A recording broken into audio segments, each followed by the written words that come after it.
அப்ப கடவுள்னா என்ன அப்படின்னு புரிய வச்சவர் இவர் வேதாத்திரி மகரிஷி. என்ன தம்பி, அப்படி வந்தவர் தான் இவரு. இந்த புக்கு என் கையில இன்னைக்கு இருக்கிற இந்த புக்கு பாத்தீங்கன்னா எளிய முறை உடற்பயிற்சி. இதை நீங்க www.skyyoga.in போனீங்கன்னா நீங்க படிச்சுக்கலாம், பார்த்துக்கலாம், வாங்கிக்கலாம். அதனுடைய நெட் சென்டர்ஸ் எங்கெங்க இருக்குதுன்னு நீங்க உலகம் ஃபுல்லா பரவி இருக்கு போட்டுக்கலாம். இதுல பாருங்க உங்களுக்கு 7 வகையான பயிற்சிகள் இருக்கு. அதனுடைய அறிமுகத்தை நான் சொல்றேன் பாருங்க.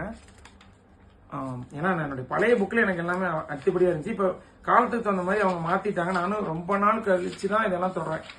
இன்னும் சொல்ல போனா ஒரு வனவாசம் போயிட்டு வந்துட்டேன்னு வச்சுங்களேன். வனவாசம் எத்தனை வருஷம் நீங்களே பாத்துங்க.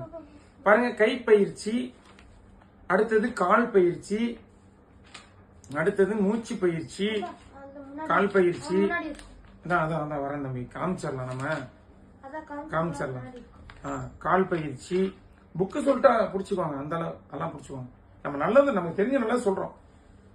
இந்த புக்கை வாங்கி படிங்க. என்ன பாக்குற யாரோ ஒருத்தர் நம்மளை ஃபாலோ பண்றீங்களோ, இல்ல நம்ம சேனல்ல இருக்கிறீங்களோ, இல்ல என்னுடைய நண்பர்களோ, இல்ல என் தங்கச்சியோ, என் அக்காவோ, இல்ல என்னுடைய என் கூட பிறந்தவங்களோ, கூட பிறக்காத உடன்பிறப்புகளோ யாரா இருந்தாலும் சரி, இதை செய்யுங்க, நல்லா இருக்கும்.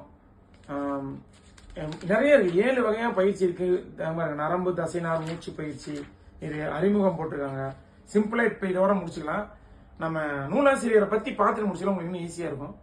தத்துவஞானி வேதாத்திரி மகரிஷி அவர்கள் சென்னைக்கு அருகாமையில் உள்ள கூடுவாஞ்சேரி எனும் கிராமத்தில் 1911ஆம் ஆண்டு பிறந்தார்.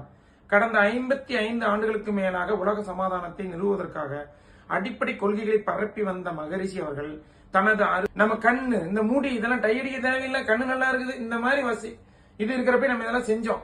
இப்ப எல்லாம் விட்டு புட்டு நம்ம ஊருக்காக ஒரு மேக்கப் போட்டுக்கிட்டு தான் நம்ம இங்க ஒரு வாழ்க்கை வாழ்றோம். இப்ப குழந்தைங்களுக்கு இது இன்னும் நம்ம பட்ட வழி ஒண்ணு விடக்கூடாது, அடிச்சிட்டோம்னா அவ்வளவுதான். வேற என்னங்க, சம்பாதிக்கிறதுன்னு என்னங்க, இவ்வளவுதாங்க. சொத்தை காப்பாத்தி வைக்கிறோம், இந்த நல்ல விஷயத்தை தலைமுறைகளுக்கு கடத்துவோம். அதுல இருந்துதான் அவங்க மீண்டு வருவாங்க. இன்னைக்கு ஏன்னா ஏஐ வரைக்கும் வந்துருச்சுங்க. எது உண்மை எது போலினே தெரியாத இடத்துக்கு தான் நம்ம எல்லாரும் வாழ்ந்துட்டு இருக்கோம். அப்படிங்கும்போது இதெல்லாம் ரொம்ப அவசியம். நீங்க மதத்தை மதமா பாருங்க, நீங்க யாரா வேணாலும் இருங்க, எனக்கு அதை பத்தி இல்லை. நீங்களும் நான் எப்பயுமே நினைக்கிறேன்னா ஹியூமன் பேஸ்டு ஹியூமன் தான். ஆப்பிரிக்கால இருக்கிறவர் கருப்பா இருக்கலாம், அவருக்கு வேற ஜீன் இருக்கலாம், கொஞ்சம் வளர்த்தியா இருக்கலாம், இல்ல லாங்குவேஜ் இதா இருக்கலாம். இதே பனிக்கண்டில வாழ்ற யூரோப்லயோ இல்ல எங்கேயோ, ஏன் நானே அமெரிக்காவுக்கு போனா இன்னொரு 10 வருஷம் இருந்தா கூட இந்த மாதிரி செவ்வறு மாதிரி வெள்ளையா ஆகலாம். அதனால மனுஷங்க நிறம் மாறலாம், குணம் மாறலாம், தடம் மாறலாம், பணம் வந்தா மாறலாம், என்ன வேணா மாறலாம். ஆனா இந்த மாதிரியான சத்தியங்கள் காலத்துக்கும் மாறாது, என்றுமே கூட வரும். ஜாலியா இருங்க, என்ஜாய் பண்ணுங்க, லைஃப் என்ஜாய் பண்ணுங்க. அதுக்காக மட்டும்தான் நம்ம வாழ்றோம். தேங்க்யூ.